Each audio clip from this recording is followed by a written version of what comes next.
हर विद्यार्थी के जीवन में समय सबसे मूल्यवान संपत्ति है। किताबें, शिक्षक, संसाधन सब कुछ मिल सकता है, लेकिन समय एक बार चला जाए तो लौटकर कभी नहीं आता। यही कारण है कि महान लोग कहते हैं, समय ही जीवन है। हमारी यह कहानी आरव नामक छात्र की है, जो मध्यम वर्गीय परिवार से था। वह बुद्धिमान तो था, लेकिन उसकी सबसे बड़ी कमजोरी थी समय का सही उपयोग न करना। धीरे धीरे यह कमजोरी उसके सपनों, पढ़ाई और आत्मविश्वास पर भारी पड़ने लगी। परंतु परिस्थितियों ने उसे समय प्रबंधन का महत्व सिखाया और उसकी जिंदगी पूरी तरह बदल गई। आरव सुबह देर से उठता था, पढ़ाई करने का समय तय करता, लेकिन हर बार टाल देता। परीक्षा करीब होती तब घबराकर सारी रात जागता। नतीजा, नंबर औसत आते और वह खुद से निराश हो जाता। उसकी मां अक्सर कहती, बेटा समय का सही उपयोग करना सीखो, वरना पछताना पड़ेगा। लेकिन आरव को लगता, अभी तो बहुत समय है।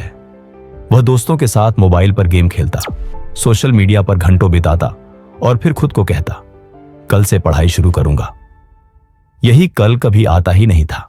कक्षा 11 की पहली टर्म परीक्षा में आरव बुरी तरह असफल हो गया। उसकी उत्तर पुस्तिका देखकर शिक्षक ने कहा, तुम में क्षमता है, लेकिन तुम समय की कदर नहीं करते। याद रखो, सफलता उन्हीं को मिलती है जो समय के पाबंद होते हैं। उस दिन आरव ने सोचा, सिर्फ आलस्य और टाल मटोल के कारण मैं पीछे रह गया। अगर ऐसे ही चलता रहा तो कभी अपने सपनों को पूरा नहीं कर पाऊंगा। उसकी असफलता ने उसे पहली बार झकझोर दिया। एक दिन स्कूल में समय प्रबंधन पर एक कार्यशाला रखी गई। वहां आए मोटिवेशनल स्पीकर डॉक्टर अनिरुद्ध ने समझाया, समय का सबसे अच्छा उपयोग सुबह होता है। हर दिन की योजना लिखो, पढ़ाई को छोटे छोटे हिस्सों में बांटो, सोशल मीडिया और बेकार की चीजों पर समय कम करो, हर काम के लिए डेडलाइन तय करो। उन्होंने कहा, समय वही है जो तुम्हें लक्ष्य तक ले जाएगा। अगर तुम समय को नियंत्रित नहीं करोगे तो समय तुम्हें नियंत्रित करेगा। यह सुनकर आरव के मन में बदलाव की चिंगारी जली। उसने तय किया कि अब वह अपनी जिंदगी बदल कर रहेगा। आरव ने सबसे पहले अपनी दिनचर्या बनाई।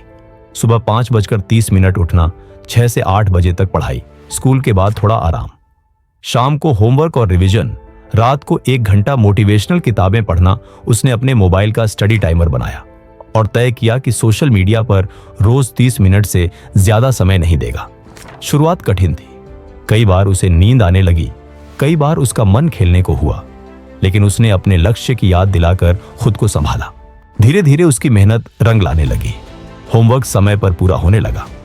अध्यापक उसके बदलाव को देखकर खुश हुए। उसके टेस्ट में अच्छे अंक आने लगे। एक दिन उसकी मां ने कहा, बेटा अब तुम्हें सचमुच अनुशासन दिख रहा है, यही आदतें तुम्हें सफल बनाएंगी। यह सुनकर आरव को आत्मविश्वास मिला। बोर्ड परीक्षा नजदीक थी। यह आरव के लिए सबसे बड़ी चुनौती थी। इस बार उसने अपने पूरे 3 महीने का स्टडी शेड्यूल बनाया।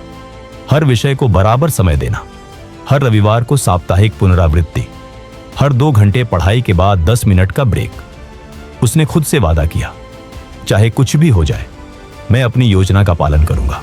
परीक्षा खत्म हुई। जब नतीजे आए तो आरव ने 85% अंक प्राप्त किए। यह उसके लिए चमत्कार से कम नहीं था। उसके शिक्षक ने कहा, देखा, समय का सही उपयोग किया तो सफलता तुम्हारे कदम चूमने लगी। आरव की आंखों में आंसू थे। उसने मां से कहा, अब समझ गया कि समय ही असली पूंजी है। यह कहानी सिर्फ आरव की नहीं, हर विद्यार्थी की है। जो समय को बर्बाद करता है वह पछताता है, जो समय का सही प्रबंधन करता है वही आगे बढ़ता है। समय प्रबंधन के मूल मंत्र, रोज का टाइम टेबल बनाइए, पढ़ाई को टालिए मत, छोटे छोटे लक्ष्य बनाइए, मोबाइल और टीवी पर समय सीमित कीजिए, स्वास्थ्य और नींद का भी ध्यान रखिए।